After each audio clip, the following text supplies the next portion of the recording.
आदरणीय सज्जन भाई, आदरणीय टिपानिया जी, आदरणीय साथियों, वाकई में अप्रैल और मई के महीने हम लोगों के लिए ऐसे संकट के गुजरे हैं कि समझ में नहीं आ रहा था कि कौन बचेगा कौन बचेगा। रोज सुबह जब फोन खोलते थे तो डर लगता था कि पता नहीं किसका क्या मैसेज आने वाला है। जिस प्रकार की तैयारी सरकार को करनी चाहिए थी उसे अंदाजा भी नहीं था। राहुल जी ने फरवरी 2020 में कह दिया था कि सुनामी आने वाली है, संकट, गंभीर संकट आने वाला है, होशियार हो जाना चाहिए। लेकिन जैसी कि आदत है, प्रधानमंत्री जी ने और स्वास्थ्य मंत्री जी केंद्र सरकार के, उन्होंने मखौल उड़ाया और कहा कि हमारी पूरी तैयारी है, हर तरह से हम निपटने के लिए तैयार हैं। यहां तक कि प्रधानमंत्री जी ने कह दिया कि महाभारत हम जीते थे 18 दिन में, कोरोना से हम विजय प्राप्त कर लेंगे 21 दिन। 21 दिन छोड़ के 21 महीने होने वाले हैं, लेकिन व्यवस्था नहीं पूरी हो पाई। प्रधानमंत्री जी को अंदाजा भी नहीं था कि क्या संकट हमारे ऊपर आने वाला है। वे निरंतर पीपीई किट का निर्यात करते रहे, दवाइयों का निर्यात करते रहे, ऑक्सीजन का निर्यात करते रहे, जबकि मैं स्वयं ने, मालवीय जी आइए रामलाल, मैंने स्वयं ने राज्यसभा में 16 सितंबर 2020 में ये कहा था कि ऑक्सीजन की भारी किल्लत है, कालाबाजारी हो रही है, इसे तत्काल रोकिए। स्वास्थ्य मंत्री जी को मैंने पत्र भी लिखा 17 सितंबर को। उसके बाद भी सरकार ने कोई व्यवस्था नहीं की और हालात फिर ये हुए कि अप्रैल और मई के महीने में अपने निकट के रिश्तेदारों को इलाज कराने के लिए हमारे लोग भटकते रहे ऑक्सीजन के। सैकड़ों मौतें तो इसलिए हो गई क्योंकि ऑक्सीजन सिलेंडर खत्म हो गए। यही व्यवस्था यदि पहले से कर ली होती तो शायद ये हालात नहीं होते। स्वयं मध्य प्रदेश में मुख्यमंत्री जी ने सितंबर 2020 में शिलान्यास किया था बुधनी के पास एक ऑक्सीजन फैक्ट्री का, लेकिन आज तक वो फैक्ट्री की जो बाउंड्री वॉल है वो तो नहीं बना पाए। और अप्रैल और मई के महीने में तो ऐसा लग रहा था कि सरकार है ही नहीं, भगवान भरोसे छोड़ दिया था। और दुख इस बात का हुआ कि जहां रेमडेसिविर इंजेक्शन और भी दूसरी दवाइयां थी जो बाजार में नहीं मिल रही थी, उन्हें प्रशासन ने भारतीय जनता पार्टी के नेताओं को दे दिया बांटने के लिए। ये सरेआम गैर कानूनी था, क्योंकि बिना ड्रग लाइसेंस के कोई भी व्यक्ति ये बेच नहीं सकता। यहां तक कि एक माननीय मंत्री जी के ड्राइवर को पकड़ा गया। एक एक इंजेक्शन जो 1200-1400 रुपए में आता था, हजारों लाखों रुपए में बेचे गए, नकली इंजेक्शन बेचे गए। प्रशासन का पूरा राजनीतिकरण करने का जो काम किया, ये पूर्णतः कानून के खिलाफ था और हर तरह से लोगों का शोषण हुआ।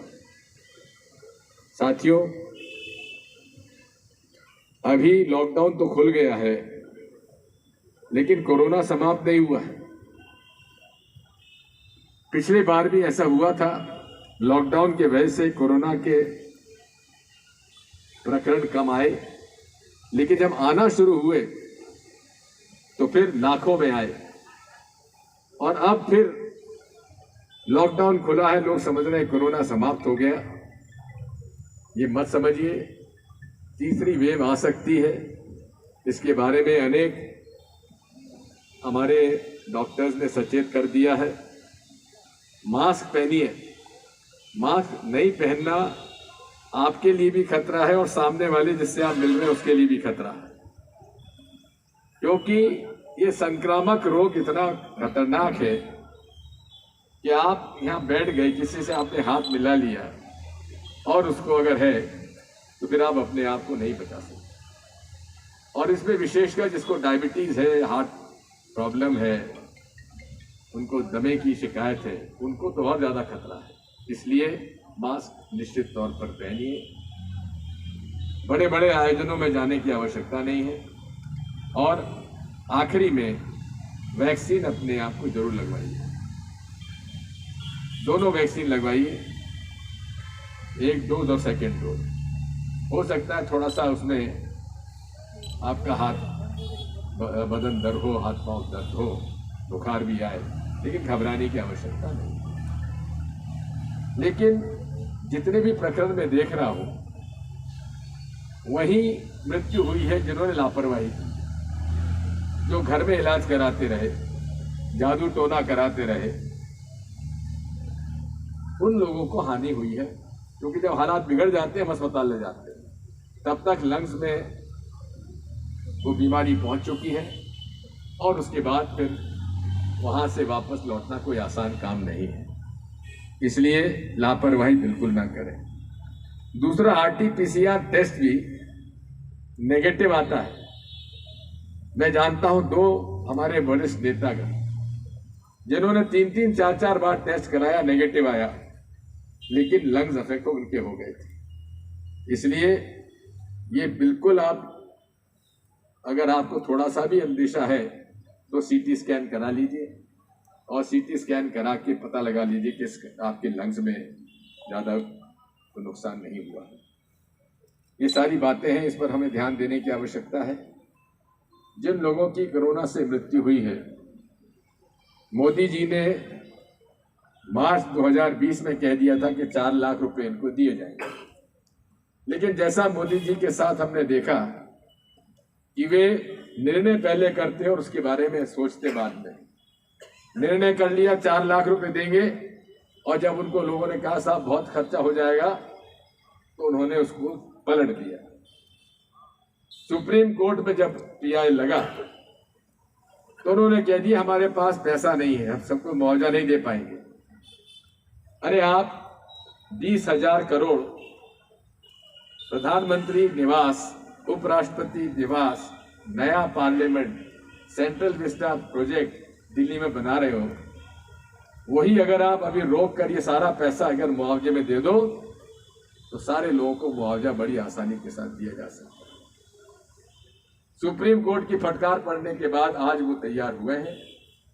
कितना मुआवजा दिया जाएगा अभी तय नहीं हुआ है, लेकिन देना है और गाइडलाइन उसकी तय करनी है। गाइडलाइन में प्रमाण पत्र की जहाँ तक सवाल है, हम देख रहे हैं कि मृत्यु प्रमाण पत्र में कोरोना का कारण नहीं लिखा जाता है, लेकिन जो मेडिकल रिकॉर्ड है अस्पताल में उसमें उल्लेख किया जा रहा है। प्रशासकीय अधिकारियों ने कई अस्पतालों में जाकर कहा है कि आप इसमें कोरोना से मृत्यु होने का कारण मत लिखिए। हम केंद्र सरकार से मांग करते हैं, उच्चतम न्यायालय जी से मांग करते हैं कि जिसका RT-PCR पॉजिटिव आया उसको तो मुआवजा मिलना ही चाहिए। जिसका RT-PCR टेस्ट नेगेटिव आया है लेकिन लंग्स में उसको नुकसान पहुंचा है, CT स्कैन में अगर बताया जाता है, उसको भी मुआवजा मिलना चाहिए।